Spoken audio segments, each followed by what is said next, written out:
YouTube, on my way over here, I've kind of... basically I made the other camera a bit bigger to see this much bigger amp. It's huge, look at the size of it. It's wider than my cabinet. You can't quite see because I'm... So this is an Ibanez toneblaster. Now we don't see an awful lot of Ibanez amps over here. This is actually my pal Scott, so he's going to sell it. We just don't really get Ibanez amps here. So there we go. So this is it's 100 watts. It's the 100H. I was trying to find the model number and I couldn't read it. I don't know if you can see but behind the green power light on the left, it's just got massive letters. It says 100H. Like I managed to miss that. So looking at it, we've got. I stand in such a position that you can sort of see me there. I have my baggy trousers on. So power, got a headphone socket. If you plug the guitar into the headphone socket instead of the input, it doesn't work because I thought I'd broken it, obviously. Because for some reason I did just assume that the input should be here, but it's not. It's at the other side. So we've got presence control, effects loop on the front, which is not normal, but hey. And then we've got the overdrive channel and the clean channel, a green light and a red light for which one. You can switch them with that, or maybe not because I've got the foot switch plugged in. So we've got reverb, volume, treble, middle, bass, gain. Reverb, volume, treble, middle, bass, gain, and then there's a boost button, which is not working just now because I've got the foot switch plugged in. Yeah, so not much more to it. Actually, what was the other thing I noticed? There's a push-pull pot on the middle, which again is on the foot switch. So I looked this up. It's in. Look, if you type in the model number and look on YouTube, there's two videos that come up. One of them is fantastic gem of an amp, lost hidden gem amps by, I can't remember what the guy's name is, some record producer guy, and the other thing it's mentioned is the 10 worst amps of all time from, is it Bob's Guitar Dungeon or something? So so there you go. It's either a hidden gem or it's the worst amp of all time. I don't think it's the worst amp of all time. We've been playing with it for about 5 minutes. The foot switch is a big one. Here it's actually got two, so it's got two stereo connectors to run it in, and you get lights on it. So we've got the boost, the channel switch, which you'll see it doing in the front of the amp. Maybe I can see it there in the picture. See the red lights on, the green lights on. That mid shift thing I was talking about, the push pull pot on the mid, on the drive channel, and the reverb on and off. So it's quite nice. It's got a reverb for each one of the two channels as well, which I thought was quite cool. So you can have like tons of reverb on your clean channel and much less reverb on your distortion channel, or vice versa, which I quite like. So this is clean channel using the Ibanez Roadster to go with the Ibanez amp. I was actually playing my wee Squire Bullet through it, and I thought, should really be playing the Ibanez. The Ibanez is an Ibanez amp, which is, as I said, pretty rare. So clean sound, because I've got a wee bit of reverb on. Turn the reverb off. My foot. See? I don't know if you can see there. Basically, all the knobs are just at 12 o'clock, apart from volume, which is a wee bit lower. And I'm running through the Trace Elliott cab, the 3x12, which is not quite big enough physically. It's like, see if it was a 4x12, it'd just be a wee bit wider. I'm used to see my Softtech, which is like a mini head, and you actually see like a full size head. You know, that's the same size as like a Marshall GCM 800 or something like that, but it just, it's a big one. Also, that foot switch is actually a bit in the back where you can actually put the foot switch in. There's like a special an enclosure for it, so you can just keep the foot switch in the back of the amp, which is quite handy.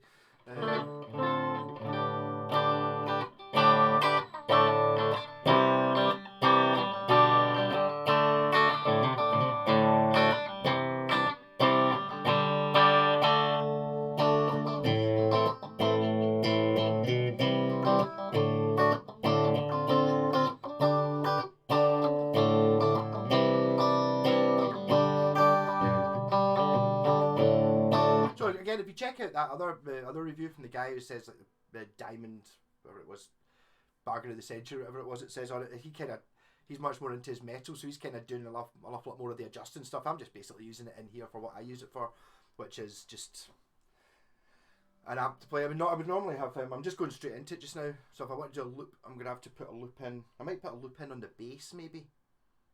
Can I do that? Is that a good idea? Or maybe if I put a loop in the bass amp, it means I don't need. So I can use the distortion channel separately. I might put a wee. Can I just? What happens if I just play into the bass amp? If I've turned the bass amp on, might not be the best.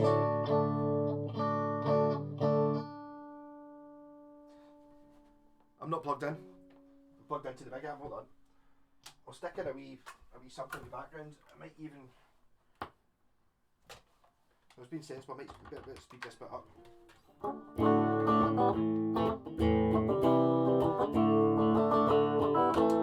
Nope.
That only took like 30 seconds, didn't it?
Do it for me, but this is a bit more of a metal amp, or looking at that other guy's video, it seems to be a bit more metal, so that's kind of one of the other reasons for using this amp guitar. So I got into the distortion channel.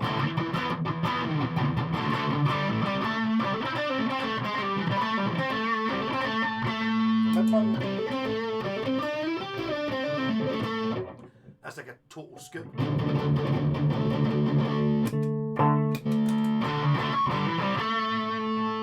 That's got a wee bit more volume on the go.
See how distorted it goes and gain up to max.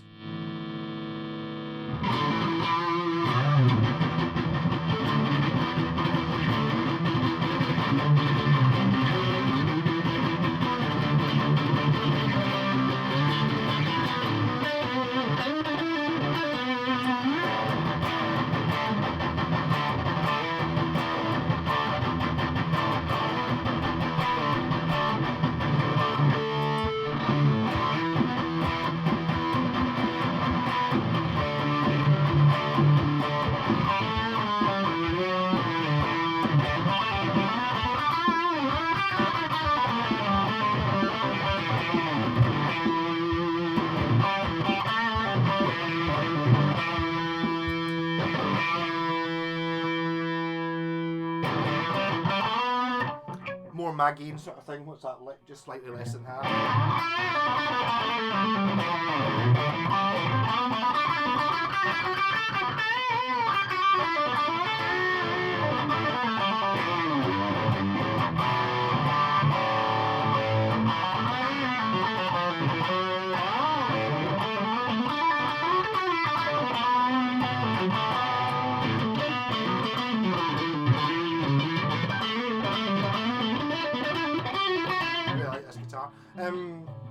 Yeah, so it sounds pretty damn good.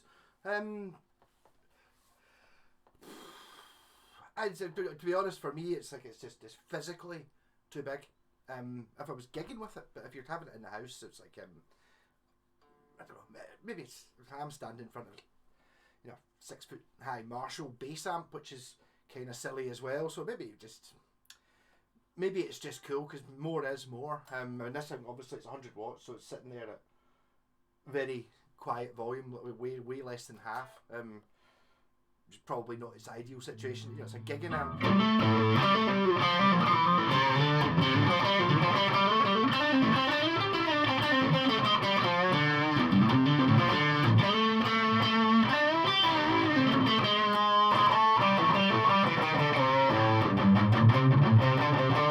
Try the mid shift again.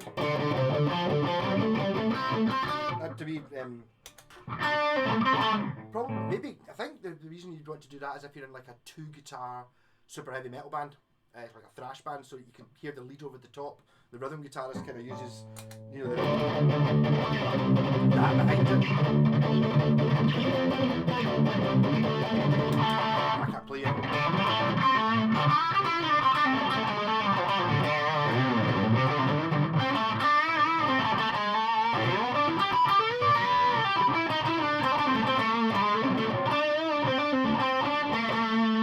Does the boost work on the gain channel as well?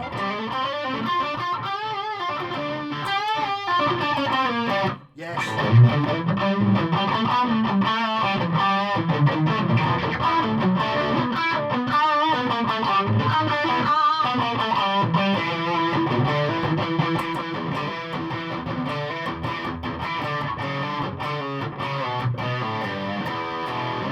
I think that boost is actually like a tube screamer circuit. There's no knobs for the tube screamer circuit. I think that's what it is because it's an Ibanez, so it's kind of got a built-in tube screamer called Boost. So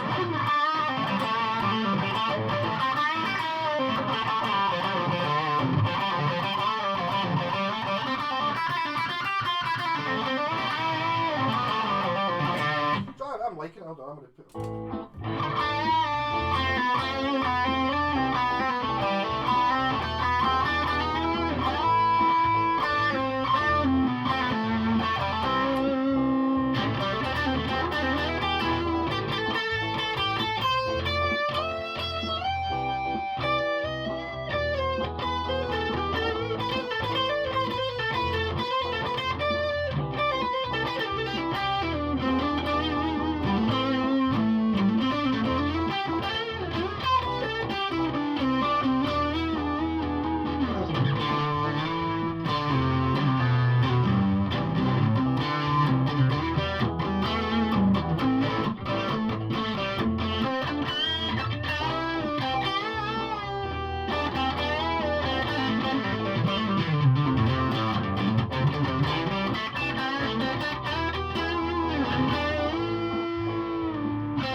to do that sort of stoppy.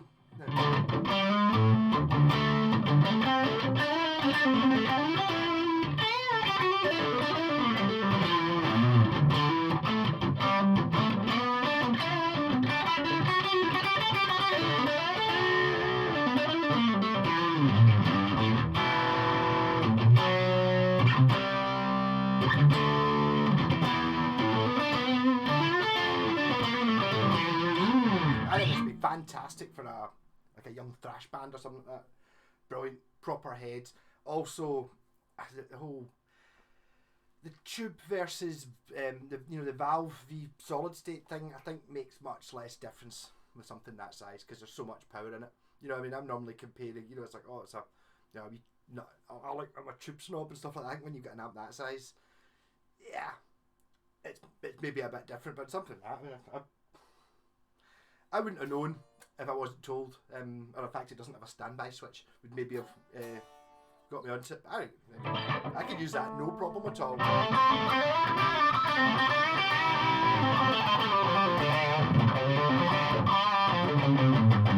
It likes going up.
I'm not using it for what Scott suggested. He doesn't like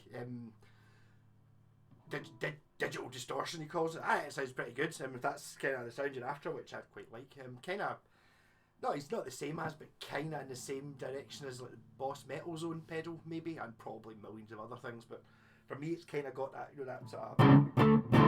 What have I done?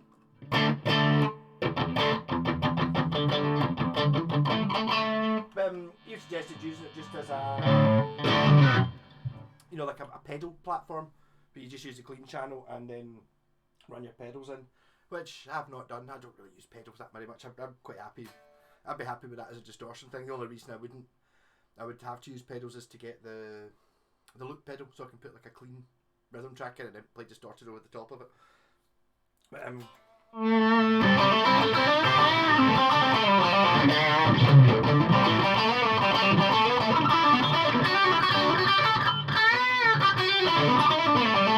actually sounds really good, but that's me got the distortion, the gain down a bit lower.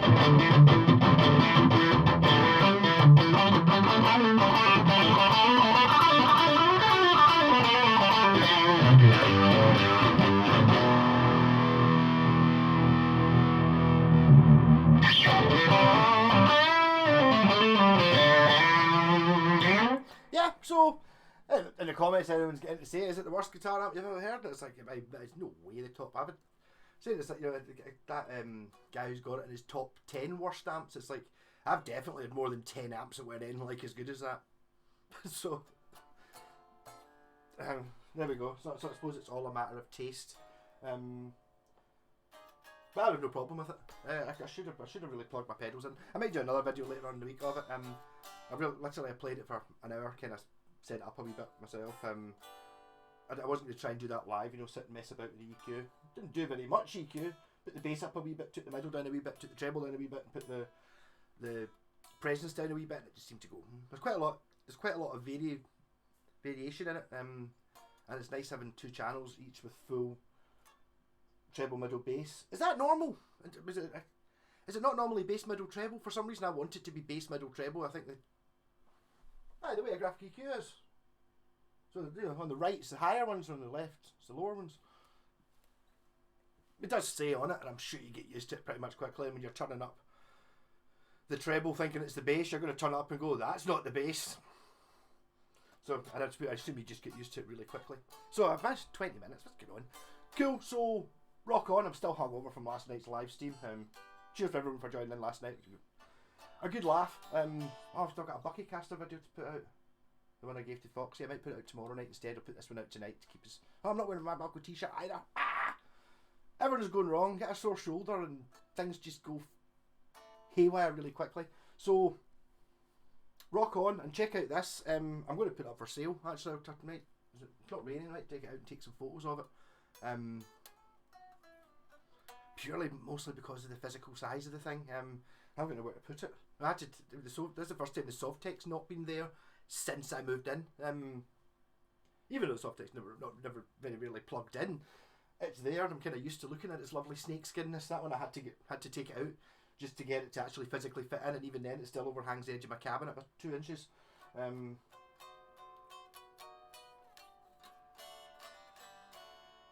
So prove the tube snobs like myself wrong. It's totally great wee amp, great big amp, 100 watt, big. Well, a good gigging thing. I would have thought. Obviously, you still need a cabinet for it, and we pretended not to get like a proper 4x12, not my 3x12, which is actually a good bit smaller, and it's 2 inches shorter than the actual head. So rock on. I showed you the foot selection. Yeah, boost channel, mid shift, reverb. Kind of used both channels. Didn't really do any messing about with the thing. It's good to watch that producer guy do. You know, he's sitting there and just like, I'll just dial in this, and he's talking about dealing with the high end of the distortion stuff, and I don't really know what he's talking about. But it does sound better after he's done it. I should probably spend a bit more time actually faffing about with things like EQ. Because I've got so many guitars that if I want a guitar that sounds more trebly, I'll pick up the telly. If I want something a bit darker, I'll use like, you know, SG or something. Rock on, catch you later.